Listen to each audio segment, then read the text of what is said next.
आपटे है क्या?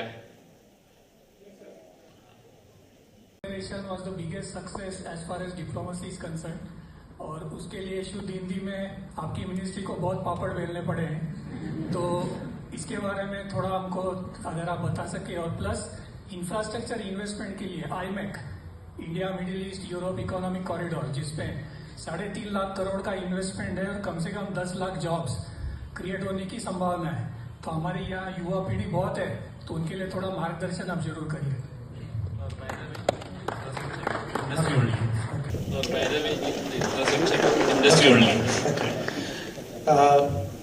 एक तो मैं पहले आईमेक की बात करता हूँ।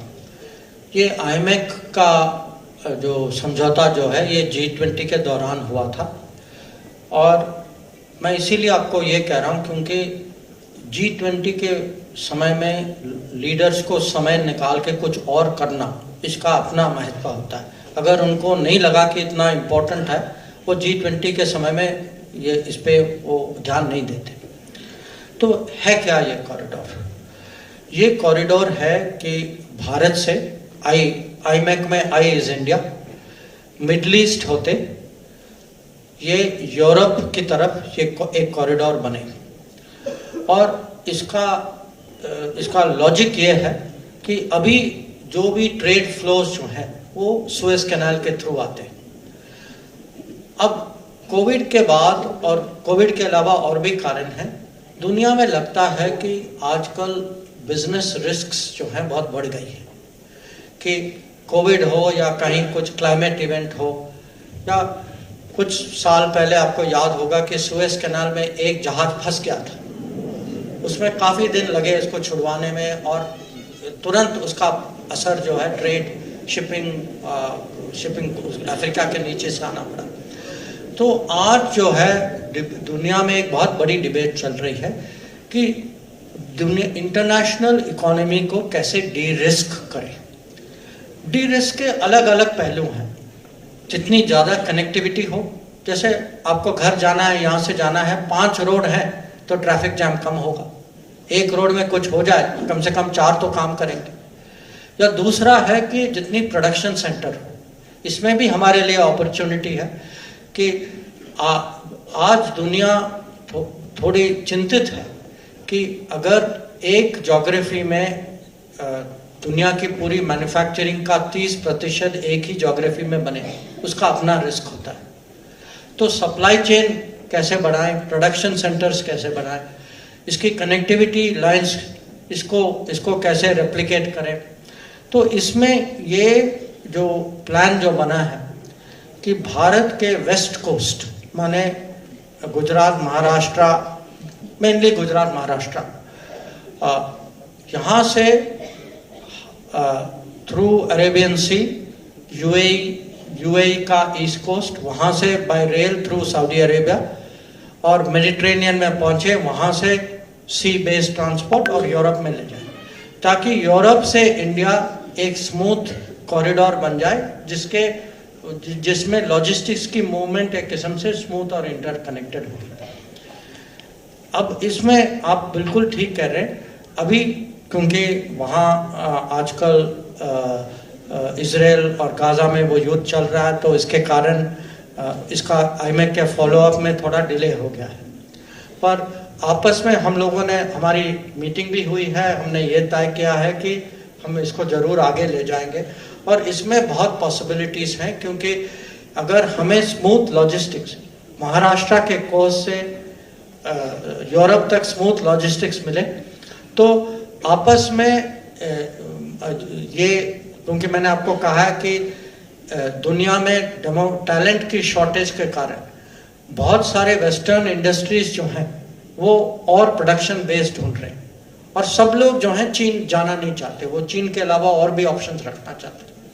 तो हमें जो है ये कॉरिडोर लॉजिस्टिक्स के लिए भी स्मूथ होगा और इन्वेस्टमेंट लाने में इसकी मदद हमें मिल सकती है। एक तो यह है।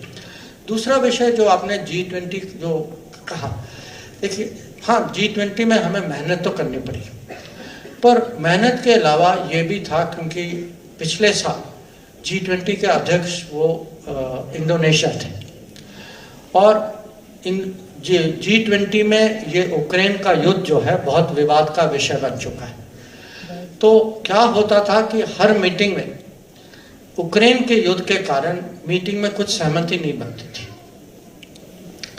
तो हर मीटिंग में लोग बात करते थे पर कोई आउटकम नहीं निकलता था। अंत में जाकर जो मिनिमम आउटकम जो मिला इंडोनेशिया को मिला, हम सब लोगों ने इंडोनेशिया की मदद की।